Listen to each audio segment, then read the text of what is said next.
Hi there. I just received my Panch kites, my very first big kite order.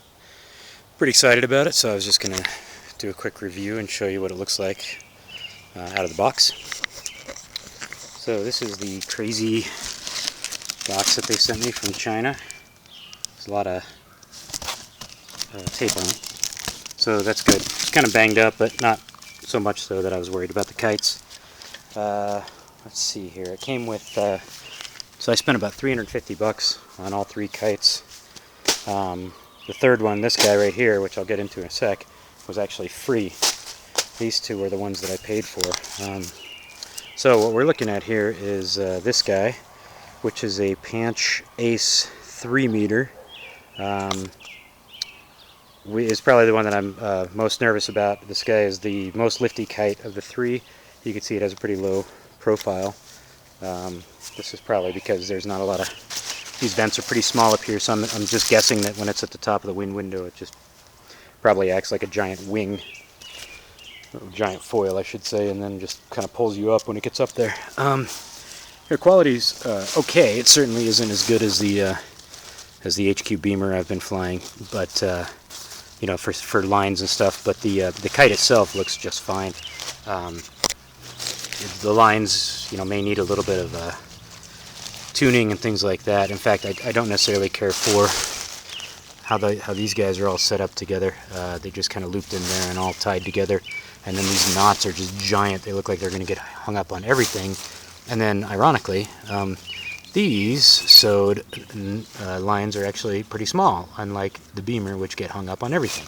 So it's a little bit of a trade-off. These are giant, get hung up on everything. These tiny, won't get hung up on anything. So we'll have to see how that works out in practice. But other than that, yeah, they seem to be pretty well tied down. I don't know if you can see that. And the kite itself was pretty fantastic. The lines that came with the Ace are, they're okay. They're not fantastic. I've heard some pretty mixed things about them. They're definitely not color-coded all the way down, like some of the higher quality kites, but, you know, as long as you know which color goes where. Actually, now that I notice it, it doesn't look like...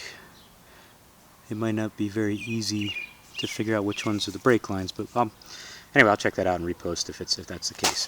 And the handles are...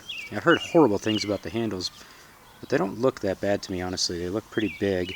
And I did order some ozone handles, so if they totally suck, then I'll have ozone handles. Plus, I have 3 pair of these, so I don't know. Maybe I'll build a TP or something.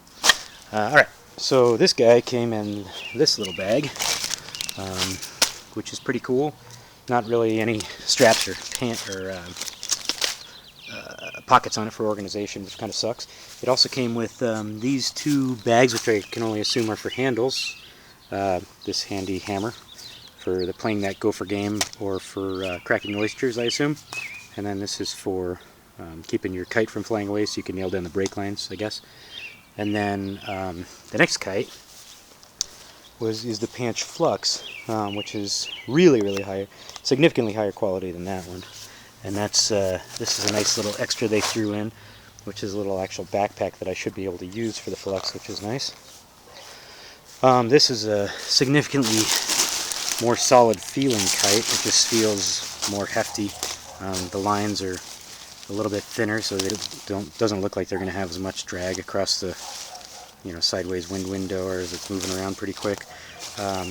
Same kind of tie down as the other one, so all the main lines are actually tied in the same way, which I'm, again, not a huge fan of, but it seems like it will work, so it's functional. You know, they're just kind of all looped in there together. I don't know how else you do it, I guess. Normally I think there's a little, like a single, you know, connector. I guess that's what this is. So anyway, yeah, not my favorite, but at the same time I think it'll be functional and fine, and I'll see how it flies. Another thing to notice is that the brake lines, wherever they went to, also only had 1 knot in them. So that's these guys. So I will have to adjust that if I need to. You know, basically tie a few more knots and make sure that I can... Oh, here we go. Anyway, make sure that I've got enough adjustability depending on the wind conditions. But other than that, the Flux is a fantastic looking kite. Which brings me to the third kite, which is the Legend, and this guy is probably the lowest quality of the 3. It's also the biggest. I got a 5.5. This is a 5.5 here. That's a 4 meter. That's a 3 meter. And this is the same thing. Brake line only has one knot. No big deal. I'll just tie some more. And then, yeah, this is a giant, relatively sluggish height from what I hear, and it's the same kind of, they tied everything together and then you just tie your handles onto there. Came in that pink bag over there, and yes, I did order pink on purpose. So here it is. That's my current quiver. Pretty excited. Super excited. If we would just get some wind, that would be awesome. Thanks.